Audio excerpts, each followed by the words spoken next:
Hello, my lovelies, and welcome to the Wet Bar, where we have everything you need, from drinks to contract killings to RPGs, and watch out for the old man in the corner looking for a lonely into his glass. He'll get you every time. I think I have what you need. Take some old myth,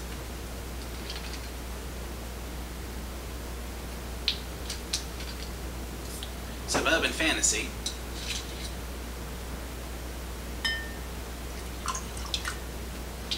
put in a dash mind you, of Highlander,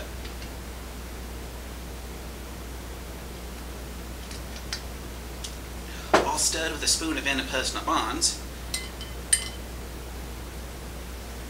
and you get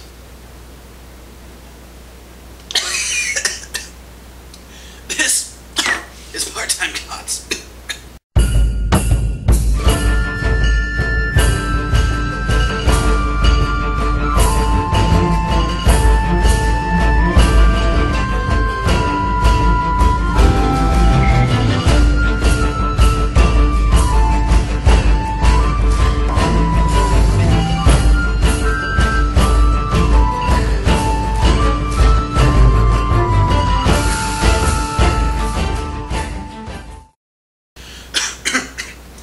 Goes to show I shouldn't be drinking. Anyway, the Part-Time Gods role-playing game was made by Eloy Lasanta for Third Eye Games.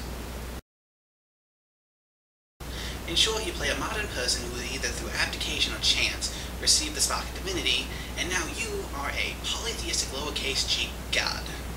And it's your job to protect your territory from threats both monstrous and mundane, and sometimes even other gods, all while trying to balance your divine and mortal lives, with all the difficulties and, well, temptations that unlimited power that poses. The system for Part-Time Gods is the Dynamic Gaming System Lite, or just DGS Lite. All you need is one 20-sided dice for everything. The basic mechanic is to roll a d20 and add your modifier to try to hit a target number, such as most skill and divine power checks, or an opposed number, such as sneaking versus listening, or attacking versus defending, with ties going to the defender. The modifier itself consists of stat plus skill plus any situational modifiers you might want to add, such as, stamina or divine power. Separate point pools are used to buy your stats, skills, qualities, both mundane and divine, each of which has a ranking from 1 to 10, with 3 being the mortal average for stats, and your divine power or spark rating starting at 1.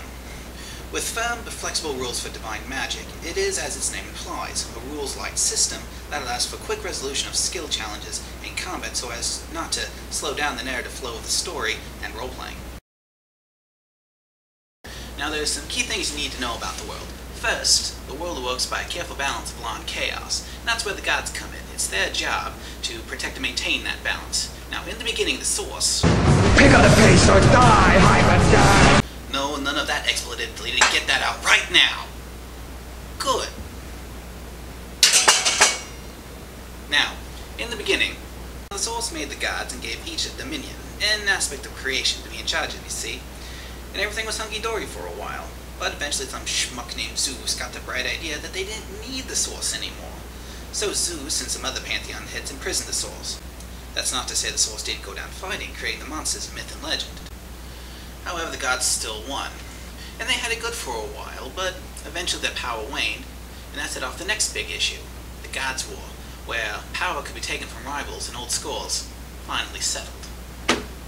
This went on until the gods realized the new limits and Zeus himself got off by mortals. Some gods left to Valhalla, Olympus, and the like, while others decided to stay doing their job alongside man. And that's how things are. Until recently. On June 13th, the source started stirring, breaking free of its bonds. Not only is it calling back or remaking the old monsters, but it's also sending out the spark of divinity, making new gods. A storm's brewing on the horizon, and it's up to these new gods to fight it.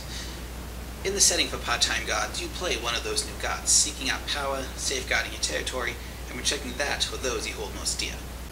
As for the particulars of the setting, well, it's urban fantasy, so it's the modern world, just not the way we know it. The old gods exist, or existed, and their legacy lives on for the new gods to pick up, for good or bad. Monsters, from minotaurs to imp-like pucks, run amok, causing all kinds of headaches. And the fantastic places of Olympus, or the Monkey King's mountains of flowers and fruit, or even the death realms of the underworld wait to be infiltrated. It's all pretty straightforward, but no less interesting because of that. In fact, it's a pretty easy setting to get into. So, there you go. And now for my final thoughts on the subject. Firstly, it's an easy system to learn and use. All it takes is one read-through of character creation and combat, and you can jump right in. Secondly, it makes for interesting characters and role play. I mean, think about it. Considering how the spark is imparted, you could end up with a Dominion that doesn't mesh well or is opposed to the character's normal personality or day job. I mean, imagine a plumber who becomes a god of fire. And thirdly, it's a very decent setting. It has all the classic points from myth: hero versus himself, hero versus monster, and god versus god, all with its own twist. As for downsides, well, there aren't any really. It's a solid system, no holes in the fluff. The only real danger is overthinking things, and at that point, you're down to gods of pistols, tacos, and chihuahuas, and the game specifically warns against stuff like that. And now to mention that 5-foot gorilla in the room.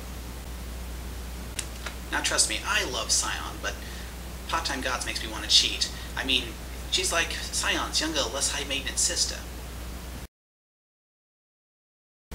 I give Part-Time Gods a 5 out of 5. Congrats, Third Eye. So, thanks for stopping by the bar, though I'm sure by now you're sick and tired of this voice, so, as ever, farewell, my lovelies.